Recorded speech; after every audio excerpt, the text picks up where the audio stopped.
panel discussed, in parts in the morning. So we're going to have a full-fledged, kind of panel focused only on, how family office, private equity interface is evolving in this country. What is, the concept of a family office? How do they interact? What are the dynamics? Some of them tend to invest directly into companies. Some of them invest via other funds. So you're going to listen to a lot of this, segment in this segment, and we're going to have 5 speakers who know this space very well from both sides. We're going to have folks who have been in the family office space, talking to funds, investing via them, investing directly. And we're going to have 2 funds who have attracted this kind of capital, sharing how, this kind of investor is different from other types of investors in their funds. So in the afternoon panel, we had this brought up a little bit as to we always have money which is coming in from external, institutions outside of India. So this panel is, probably not the solution, because without the kind of institutional money which comes from pension funds and, insurance companies and banks and so on, you can't have a very sustainable industry. But family office is making a very critical difference. And if you notice the kind of number of times the word has been used today, unlike any other time in the past, it is getting a very sustainable feel to the local ecosystem, both by investing directly as well as by incubating companies and as well as by investing into companies. So there will be a multiplier kind of effect of these, institutions. So we'd love to hear from them. So I would like to invite the panelists on stage as we get folks back into the room. We have Mr. Sumit Dhanuka, who is, part of Incubate Capital, who is, kind of Mr. Rakesh Malhotra's family office come investing arm. So Sumit, if you can get yourself and, panelists ahead. So at Incubate Capital, Sumit is part of the team which is a kind of engaging in a transition and focus. And Mr. Malhotra talked about a little bit in terms of moving from, direct investing to having incubating businesses to investing in other funds. So he's going to take us through a little bit of the experience and then, have the rest of the panel. Please, Sumit, ahead.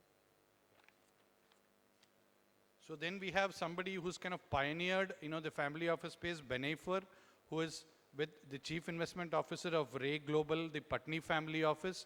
And, she's going to share her perspective of how they've, evolved as a family office investing. So Benefer, please. So then we have the third representative from the family office side, Salil Musali, Executive Director of the Astark Group and the Astark Ventures. Again, he represents a very, very different dimension in terms of coming from a manufacturing industry background and now setting up a tech early stage kind of fund. So he's going to provide that perspective. Then we have Sri Krishna Ramamurthy, who again, very, very interesting, different in terms of Unitas Seed Fund. They are a, impact, a social venture capital fund. And, he's raised money both overseas and in India. And he's going to talk about the different experiences that he's had in doing that. And we have a replacement speaker. Unfortunately, Ruby Arya, the originally started Vice Chair and Director of Milestone Capital, couldn't make it at the last minute. But she was very kind to have Naveen Kumar, Executive Director, replace on the panel. So please, Naveen, thanks for joining us at the short notice.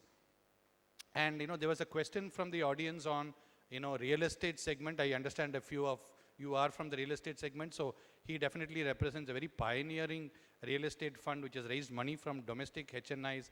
And so, please do direct, even if it's not very directly relevant to the family office, or if there is a question on real estate, he's the best person to address it through the entire day. So over to you, Sumit. I'll let you handle.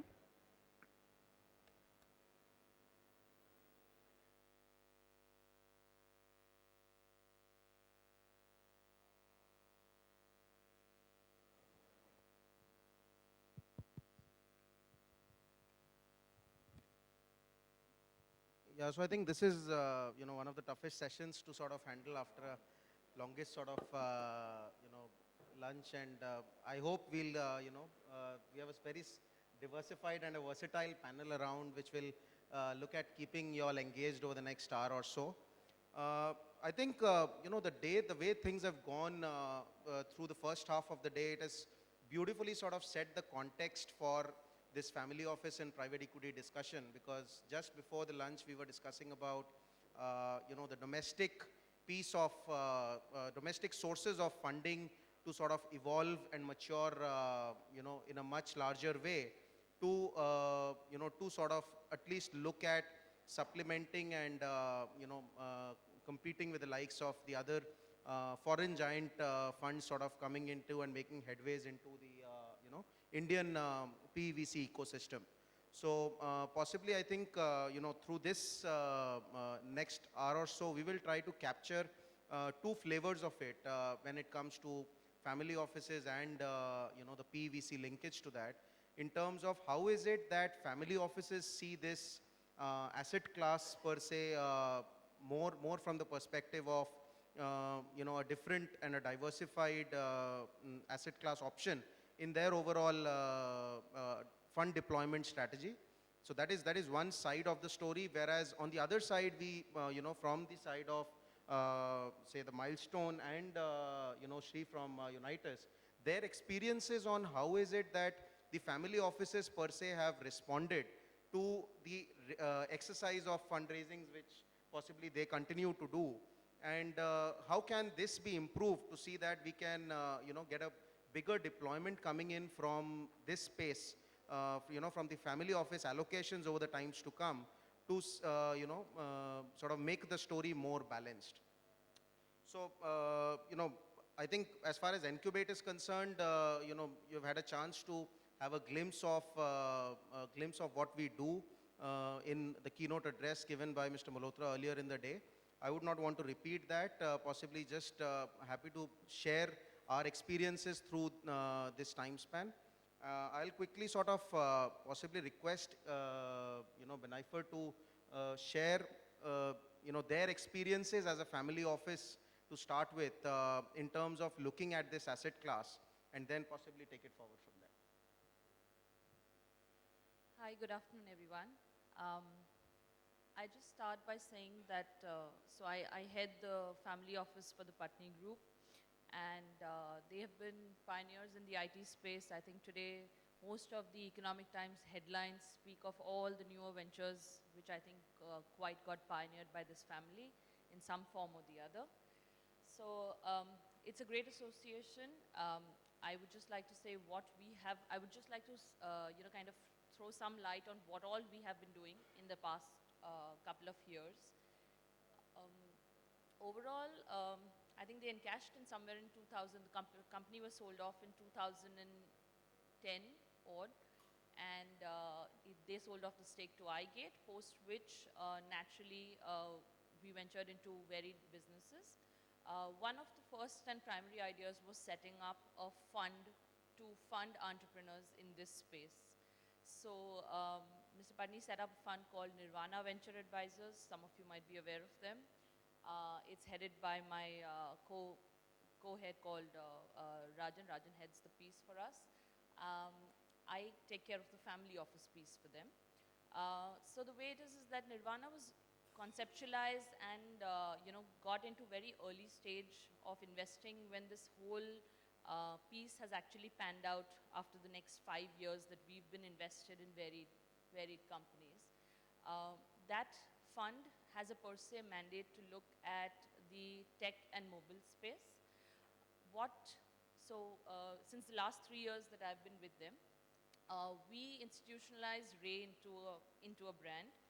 And what we look to capture there on this space especially is we actually look to make investments with young entrepreneurs who have business ideas and who need mentoring, because Mr. Patni's experience comes very handy there. And we look at all businesses which don't fall under Nirvana category, under the Ray platform. So that's broadly what we do. Happy to hear it. So I think, taking cues from, Benifer, I think let us quickly jump on to Salil. So Salil essentially, as part of Extark Ventures, is going to come up with, a perspective where, very interestingly, a lot of corporations today, are taking up to this asset class more from a strategic direction where in order to stay relevant in the way things are going on in their own spaces and not possibly go redundant because there are a lot of businesses which are undergoing transformational change in the way things have started to operate in the next gen business environment. So I think the perspective which possibly Salil can bring on the table is how is it that you see see your participation in the entrepreneurial ecosystem of India today, and that piece sort of getting a huge value add as far as your existing business ventures are concerned. Good afternoon. Just give you a brief background. So we are a manufacturing group, mainly in the automotive and the retail solution space. And we got into early stage funding just a few months back from the perspective of understanding what is emerging to us. And like Sumit said, we need to understand what's going to disrupt our current businesses and business models today. So to understand what's emerging and what's going to happen, I started a fund to invest in startups to basically be aware of what is going on. One, not just from a financial returns perspective, but some of the value that I see as a corporate group getting into something like this is a lot of entrepreneurs today are finding it difficult to build a company. 25-year-olds, 24-year-olds, I've met many, and they have fantastic ideas, but they just cannot, they just do not understand some of the functions of how to build, marketing, finance, HR, skill sets. How do they get the right skill sets to build certain areas of the organization? So I think as a sense of responsibility, and me and my father decided that, we could actually add a lot of value to these entrepreneurs and help them in building organizations. So two reasons why we got into this is to stay relevant, like you said, to know what's going to disrupt our business model. And secondly, to help the ecosystem, help all these young entrepreneurs to really build an organization. And I think these are the two key reasons why corporates, I think, are getting into it. A sense of responsibility and also to know what's going to happen. For example, I'm sure a lot of the offline retail companies like Future Group and all, they missed the whole e-commerce boat and like Reliance. So, that also, told me that, I need to stay ahead of the curve, and the only way I can do that is to not completely get bogged down in the operational areas of our companies, but, this is a way to find out what's next, what's emerging, and what's going to be disruptive. So, Salil, I'll come back to you once again on the thesis behind looking at early stage investing being a matured corporation, in automotives. I would possibly just run to Sri Krishna and ask him to possibly share your experiences on how is it that you have seen family offices see private equity or venture capital, early stage capital as an asset class which fits into their scheme of things, and of the number of venture family offices you would have met, what's your takeaway on the current scheme of things, in terms of their approach of hitting this asset class? Thanks. My name is Sri Krishna. I'm with a fund called Unitus, UNITUS. We're an early stage fund investing in businesses that serve the masses or activating markets for the masses. That's what we call it. The best way to talk about what we do is to give a couple of examples of some of the companies we've invested in. One of our early investments is a company called Hippocampus. Hippocampus runs rural kindergartens. It's the same quality of education that urban children get access to, but at a price point that someone living in rural India can afford, roughly 200 to 300 rupees per month. And they've scaled quite well, running at around 150 plus centers in Karnataka. They've just raised their Series B round at $2.2 million last year, and we were a seed investor. Another of our more recent investments is a company called Blowhorn. Blowhorn is sort of the Uber model, but for mini trucks or logistics. So that's one more of our investments. We've got a company called M-Gadi, which is also in the same space. It's the Uber model for auto rickshaws. So we're fairly sector agnostic, but the investment speciality is investing in businesses that serve low-income customers or provide services or products, source services or products from low-income consumers, or provide them with the access to greater opportunities. We're a $23 million fund, so a small fund going by how fund sizes go. And we've met with reasonable success raising money in India. We are one of the first early stage impact-focused funds to raise money in India. And we've closed our rupee fund at somewhere in the $7 to $8 million range. We would like to get to more. So coming to Sumit's point, we've been fundraising for a year, and it's been a mix of individuals, family offices, institutions, and I think there's a fair bit of interest from family offices to invest into early stage opportunities, and more importantly through funds like ourselves. I think the key piece is really being one, in a lot of situations it's not necessarily an asset class that a family office understands very well, and being able to invest through a fund gives them a fair appreciation of of the space.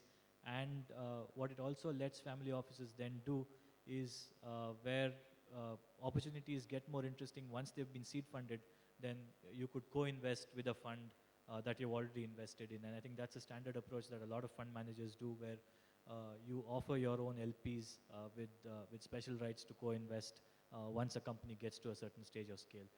So I think a key piece I'm finding is that family offices see this as a great way to learn and understand the space. You are diversifying your risk a fair bit, as opposed to having to cherry pick and go through a whole bunch of opportunities and decide then on which ones, and not be sure whether each of these opportunities will play out the way you want to. If you're betting on a fund manager who you're entrusting with being able to do that, I think that diversifies risk, and you're able to possibly, your chances of success are higher. All that said, I think the key learning, for at least the key observation for us has been, there's a lot of interest, but there isn't as much eagerness in terms of people wanting to actually write out checks yet. Everyone's still learning and testing the waters, because if there was a high level of enthusiasm, I think we would have probably been able to raise a lot more money. It's still far easier, I think, for most fund managers to raise money offshore than to raise money in India. But the fact of the matter is there's plenty of money out there. I think it's ways in which you're able to get to these sources. And I mean, even as through this fundraising process, we've discovered that there's a whole bunch of fund managers, a whole bunch of family offices that we didn't even know existed. Particularly, I think if one were to look beyond Bangalore, Bombay, Delhi, one might actually meet with a fair bit of success. So those are my initial observations, and we can keep this going. So, if I were to ask, would you actually find that more so because, to what extent would you sort of attribute this response to Unitas, say, being an impact investment fund versus, possibly a conventional VC fund looking at, a family office? I don't think there's that much of a difference. I mean, I think the way one looks at it is our investing speciality is investing in businesses that serve this consumer segment. We're no different from any other tech fund that's looking at other opportunities, or any other fund that's looking at investing in operating businesses. So I don't think that lens has played as much of a role with family offices. I think it's more to do with, one, the excitement is really high. I mean, everyone is wants a piece of the startup action today. You're betting, you're trying to find out who can be the, looking to see if you could really be finding the next Facebook or the Google in India. I think everyone's betting on those kind of opportunities. So that's what's driving the interest. And clearly there's also the fact, like Salil mentioned, wanting to contribute back to the entrepreneur ecosystem, because most family offices would be coming from is entrepreneurial money largely, and wanting to give back to the entrepreneur ecosystem, I think, plays a big role. I would, Naveen possibly could share your perspective on how have you been able to see in your fundraising exercises, how have you seen the responses of family offices in sort of, looking at this asset class? Hi,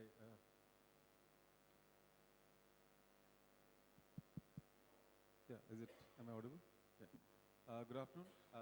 Naveen Kumar. I represent Milestone Capital. Been with the company since inception. So we are a private equity fund house with real estate focus. We have been in this business since the last 7-8 years, and we have had a fairly successful run. We have raised close to about 3,800 crores of funds primarily across 16,000 odd investors, across some 54, 55 investments. So there are a couple of things which I would like to believe we have done right, therefore we managed to raise this kind of money. So we kept on doing small funds and small transactions. So therefore, in the hindsight, it looks like we managed to do a good set of transactions and businesses. We primarily focus on real estate and every aspect of real estate. So as Milestone, we have kind of gone across geographies, across asset classes, sub-asset classes, tier ones, tier twos, the commercial side of business, the land side of business, the affordable homes, and the senior living across the country. So we have but we are largely West and South-centric fund house because these two markets are something which we understand a little better than the other parts of the country. Because one, these two markets have, or rather provide you with huge amount of depth. So you've got plenty of opportunities to choose from vis-a-vis the other market. And our experience have been very good in these markets. So coming to your question in terms of the experience, well, I would say from a family perspective, I think there has been a huge amount of awareness that I think it's time you start investing into real estate more from your portfolio allocation point of view than just kind of the conventional way which has been doing. Because I mean, the cost of sounding a little out of place, I think the family office concept in India is still in its nascent stage. Okay, maybe it will take a couple of years before it reaches a stage where you say, fine, now this is an industry, or this is a segment which we would like to look at more from a LP's concept. So as of now, it is still evolving, right? So a lot of money which is which gets allocated to funds, not necessarily like us, but all the other variety of fund houses are typically more because there are certain understanding or belief that yes, this kind of concept is something which you would like to experiment with, or maybe there's a natural alignment of the business interest to that particular form of business, or maybe there is someone who's influencing their decision. But I think going forward, this concept is changing, and to that extent, the fundraising is going to become a lot more, I would say, systematic, organized. The diligence process is going to be far more rigorous, which is very good way of actually investing anyway, because given the size of allocation which typically happens from a fund, from a family office perspective, I think there is huge amount of diligence required. Okay, and I'm very happy to see that concept actually taking shape, but having said that, fundraising is not so easy anymore. It's quite a challenging task, which I'm sure anybody in this room which is looking at raising money would agree with me. Because there are various, I mean, the entire dynamics have changed completely since maybe pre-2010 days. And now people have different perception, different way of assessing you. So I think it'll take some time before we actually start treating this more as a scientific process. So, but you know, since you're in the space of real estate, and real estate is a space which is sort of seen as a high risk, high return sort of asset class. So in a situation like that, you know, how do you see that even from a family office perspective, a direct investment into a real estate versus a fund route of participating in that real estate asset class? You know, how has possibly that been seen during your exercise? So for all those who have participated in your you know, fund as investors, would they continue to be parallel investors directly also, or would they rest upon Milestone to say that this is how we participate into this asset class? I think it can be answered in many ways. One of them is it actually depends on your asset class which you're looking at. So for example, you could look at a fund house for allocation into a particular form of sub-asset class, like maybe a debt kind of a structure, but maybe you would like to go and own a commercial property directly, right? So that will probably continue to happen. And this, to answer your question, I think there will always be a very close association with direct investment to real estate as far as family office is concerned. What I have observed though, that in the last 3-4 years, the concept has evolved quite a bit, and there is no more conventional form of investing anymore. So like once upon a time, the grandparent believed that we should acquire a piece of land, and that's how you kept on building land. That concept has undergone change now. So now the investment into any form of real estate is more of a process. You actually consult your investment books, you actually consult your advisors, you see the risk and reward associated with it, and then you kind of take a call based on that. Taking a cue, from there, I think, Vinay, possibly if you could, add on, the fundamental pretext of a family office, engaging with the entrepreneurial ecosystem through a fund route or, through a direct investment route, and how have you seen, your teams evolving in, because you operate Nirvana as a fund of funds, fund route for that asset class getting addressed, and with the possibility that you have direct fund investment opportunities also landing up. How have you seen that transition happening, and any learnings which you have sort of gathered through this journey as well? So, through our lens, I can only share that both routes are there. Both routes are important, and both I have seen evolving as having some pros and some cons. Through the fund route, I think you manage to diversify your risk very well. It mitigates your exposure in a particular company or a particular set of promoters, and also the ecosystem which impacts that particular business or environment at that particular point in time. On the other side, if you look at individual entrepreneur investments that we do on Ray's side, I think entrepreneurs, it works very well because the promoter wants to be associated with mentoring some entrepreneurs on a direct level. And I think there is the amount, I mean, not only the financial investment part of it, but the whole journey of how that company evolves into actually making something which is, a feather in his cap or our cap in that sense, really speaks about the whole process. And of course, it's a lot more involvement and a lot more hard work. But I think it's the fulfillment of the process which actually drives entrepreneurs to do that.